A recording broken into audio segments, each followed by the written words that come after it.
Assalamualaikum warahmatullahi wabarakatuh. Selamat pagi Bu. Perkenalkan, nama saya Atika Amandaningsi dari kelas 12 MIPA 2. Untuk mata pelajaran PPKN bab globalisasi ini, saya akan memenuhi tugas mempresentasikan materi tentang globalisasi. Slide pertama, standar kompetensi yaitu mengevaluasi dampak globalisasi.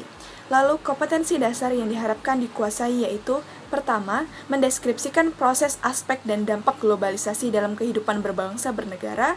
Kedua, mengevaluasi pengaruh globalisasi terhadap kehidupan berbangsa bernegara. Ketiga, menentukan sikap terhadap pengaruh dan implikasi globalisasi terhadap bangsa dan negara. Dan yang terakhir, mempresentasikan tulisan tentang pengaruh globalisasi terhadap bangsa dan negara. Lanjut, yaitu pengertian globalisasi. Globalisasi adalah suatu proses di mana antar individu, antar kelompok, antar negara saling berinteraksi, bergantung, dan terkait, dan mempengaruhi satu sama lain yang melintasi batas negara. Menurut asal katanya, kata globalisasi diambil dari kata global yang maknanya ialah universal. Ahmad Suparman menyatakan globalisasi adalah suatu proses menjadikan sesuatu benda atau perilaku sebagai ciri dari setiap individu di dunia ini tanpa dibatasi oleh wilayah.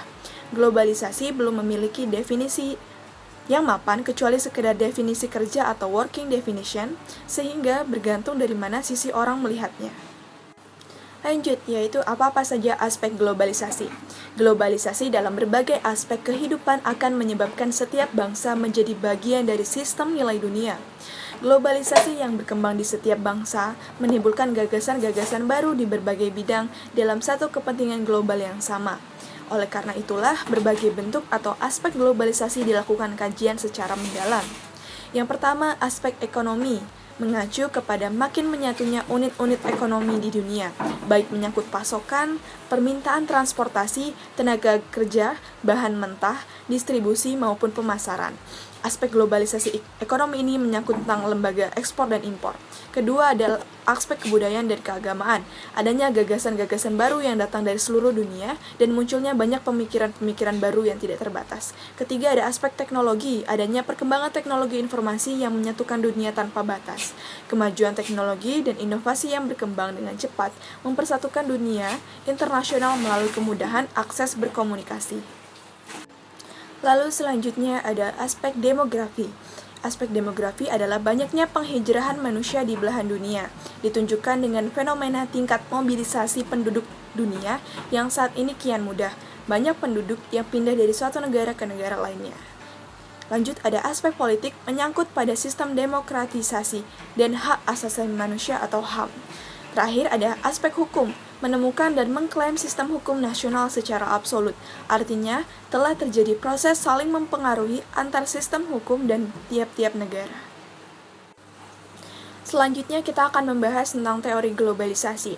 Para globalis percaya bahwa globalisasi adalah sebuah kenyataan yang memiliki konsekuensi nyata terhadap bagaimana orang dan lembaga di seluruh dunia berjalan.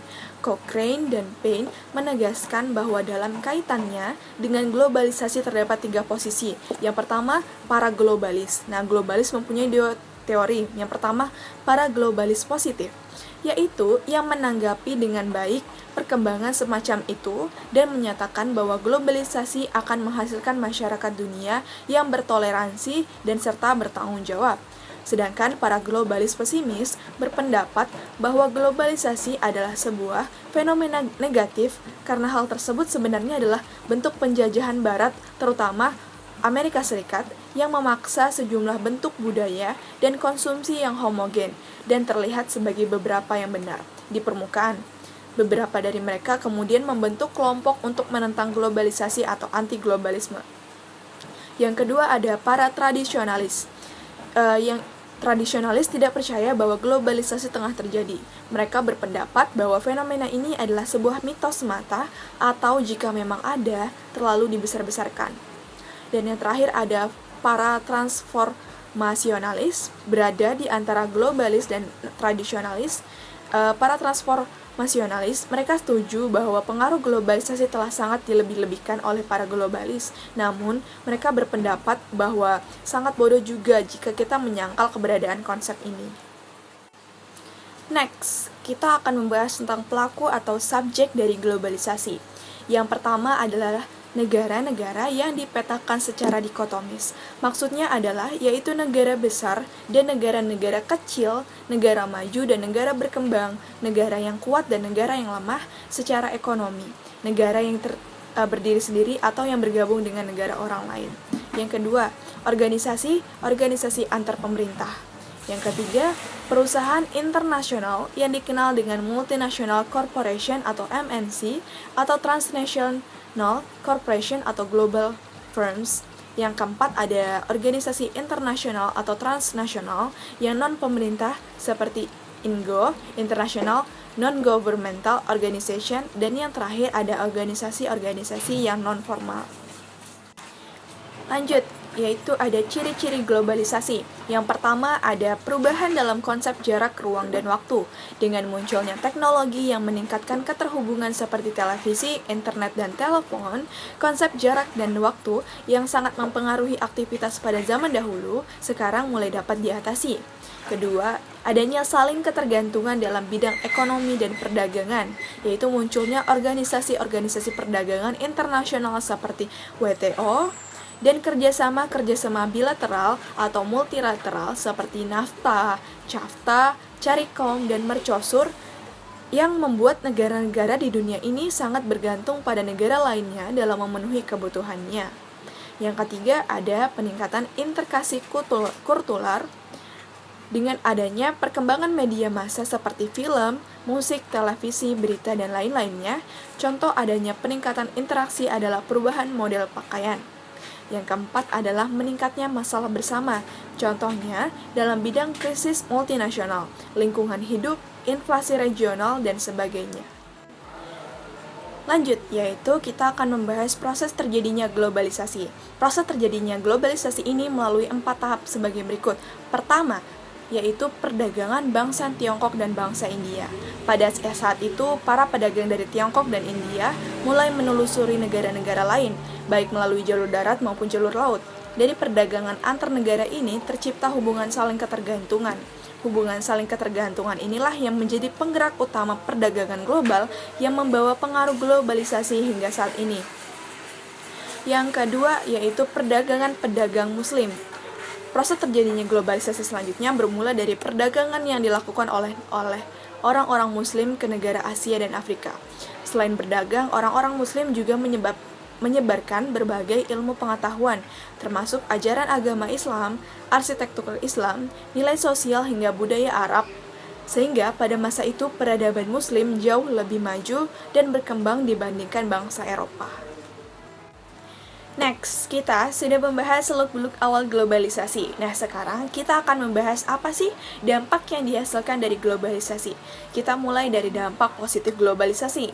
Yang pertama, komunikasi dan transportasi manusia semakin dinamis. Yang kedua, terbukanya lapangan pekerjaan. Yang ketiga, meningkatnya toleransi dan semangat membantu antar manusia di dunia.